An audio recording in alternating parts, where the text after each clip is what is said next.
നമസ്കാരം. ഇന്നത്തെ ഡിജിറ്റൽ കാലഘട്ടത്തിൽ UPI എന്നത് ദൈനംദിന ജീവിതത്തിലെ ഒഴിച്ചുകൂടാനാകാത്ത ഒന്നായി മാറിയിട്ടുണ്ട്. ചെറിയ ചായക്കട മുതൽ വലിയ ഷോപ്പിങ്ങുകൾക്ക് വരെ UPI പണമിടപാടാണ് കൂടുതൽ പേരും തിരഞ്ഞെടുക്കുന്നത്.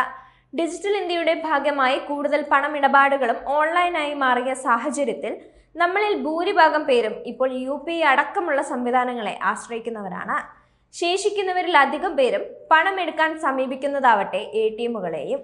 എന്നാൽ പണമിടപാടിനായി ATM സ്ഥിരമായി ഉപയോഗിക്കുന്നവർ അറിയേണ്ട ഒരു സുപ്രധാന മാറ്റത്തിന് കൂപ്പുകൂട്ടുകയാണ് RBI.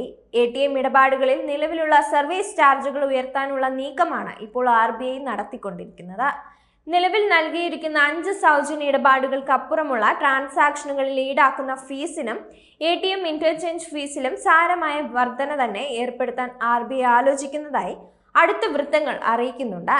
National payment corporation of India രാജ്യത്തെ വ്യവസായ പ്രമുഖരുമായി കൂടിയാലോചിച്ച ശേഷം ഉപയോക്താവ് അവരുടെ സൗജന്യ ഇടപാടുകളുടെ പരിധി തീർന്നതിന് ശേഷം നടത്തുന്ന പണമിടപാടിന് പരമാവധി ഫീസ് ഒരു ഇടപാടിനെ 21 നിന്ന് 22 ഉയർത്താൻ ശുപാർശ ചെയ്തുവെന്നാണ് റിപ്പോർട്ട്.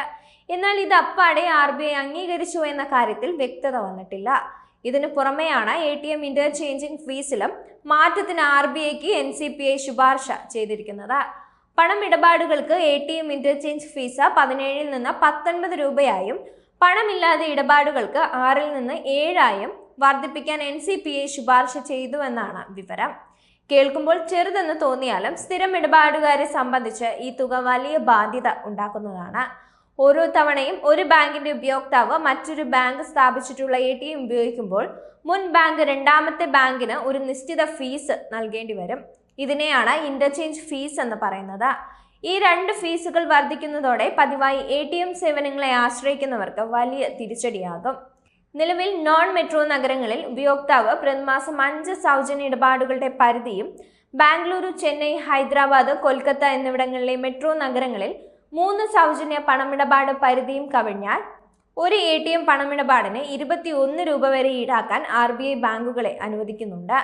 ഇത് ഏറ്റവും കൂടുതൽ തിരിച്ചടിയാവുക സാധാരണക്കാർക്ക് തന്നെയാകും.